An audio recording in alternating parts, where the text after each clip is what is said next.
For a long time, I thought eating was a choice. You eat or you don't eat. Simple. But eating disorders has taught me something very different because what looks like a simple choice from the outside can feel like an impossible battle on the inside. Hi, I'm Jane from Nourish to Flourish. Everything I share comes from lived experience as a carer. I'm not a clinician. I'm a parent who has walked alongside an eating disorder and continues to walk that path every day. My hope is really simple, that something you hear helps you feel a little less alone. One of the most important things to understand is that eating disorders are not really about food. I know that can feel confusing because food is what we see. We see what they're eating or not eating. We see behaviours around meals. We see weight changes. So it makes sense that we focus there. I did too. I thought if we can just fix the food, everything will be okay. But what I've learned is that food is only the surface. There's a quote that really shifted things for me, and that quote goes like this. Between stimulus and response, there is a space. In that space is our power to choose our response. In our response lies our growth and our freedom. I first heard this quote on an episode of Edith Faith's Strong Enough podcast. And after I heard it, I found myself sitting there for quite a while afterwards thinking about it. It sounds simple, doesn't it? Something happens, we pause, we choose what to do. It feels really logical and it feels like it should be really straightforward. This is where things started to shift for me. I began to look at this idea of the space between stimulus and response, but I looked at it through the lens of an eating disorder and I realised that that space is like an elevator. For you and me, it might be clear, it might be spacious, and it might give us room to breathe and to think. But for others, that space is not always calm. So for someone with an eating disorder, that space can feel completely different. It can be like a noisy, uncomfortable, and overcrowded elevator. So who's in their elevator? Often it can be full, and it's full of anxiety, fear, perfectionism, overwhelm. And all of these things, they're not just standing there quietly, they're all speaking at once. They're trying to take control of the decision, and none of them are neutral. They're intense, urgent, and they're often driven by fear. And the hard part is they don't feel like just thoughts. They feel believable, they feel important, and they feel like they should be listened to. And even though that elevator already feels completely full, there's someone who always squeezes himself in on the second floor, and that's Ed, the eating disorder voice.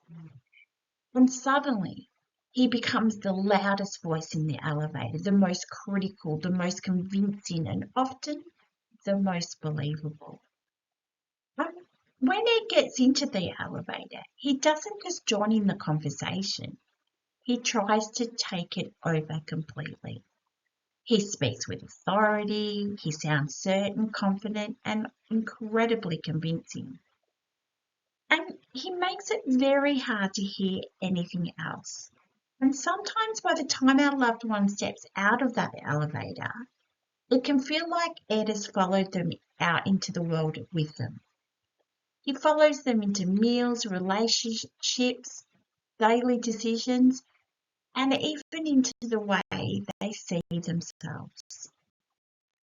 And when we start to understand what's happening in that space, it begins to feel like more than just thoughts, more than worries or fears or negative self-talk. It can start to feel like a relationship with something that speaks, guides, pressures, and constantly comments. And over time, that relationship can become incredibly powerful. But this isn't a healthy relationship. It's a controlling one. It's a manipulative one that slowly convinces the person that following the eating disorder is the safest thing to do. It criticizes, it demands, it shames, and it creates fear around letting go. And like many controlling relationships, it can become isolating. It pulls the person further away from themselves and sometimes from the people who love them the most. And over time, the eating disorder can begin to shape the person's identity. It tells them who they are. It tells them what makes them worthy or safe or successful or even acceptable. And slowly it starts taking up more and more space, not just around food, but around thoughts, routines, relationships, and everyday life. And this is why recovery can sometimes feel so frightening, because letting go of the eating disorder can sometimes feel like losing a part of themselves, even when the relationship is causing them harm. And this becomes especially intense at meal times. What might look like a simple decision from the outside is actually happening in a space that feels pressured, overwhelming, and incredibly hard to fight against. Because the decision-making space, it's not free. It's under pressure. Pressure from anxiety, pressure from fear, and pressure from edge. And when all of those voices are competing at once, even something as simple as taking a bite can feel overwhelming. And this is the part that really matters. It's not that they won't eat, it's that in that moment it can genuinely feel like they can't. And when we begin to understand that, it changes how we respond.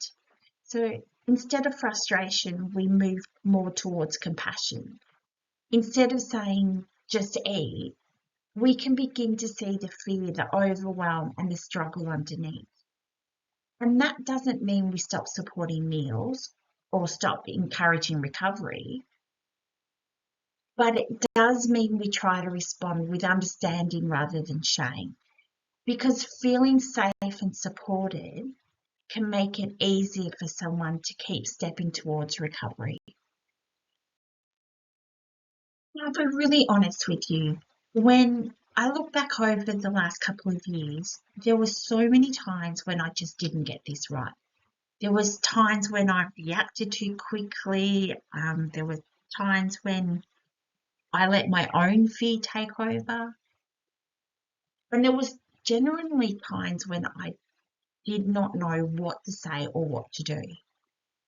And that brought a lot of frustration in myself and sometimes just in the situation as a whole.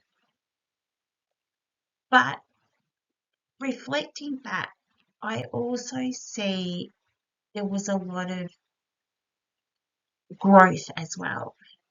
Because through those moments, I learned more about eating disorders. I learned more about how complex they are and how so much sits beneath the surface.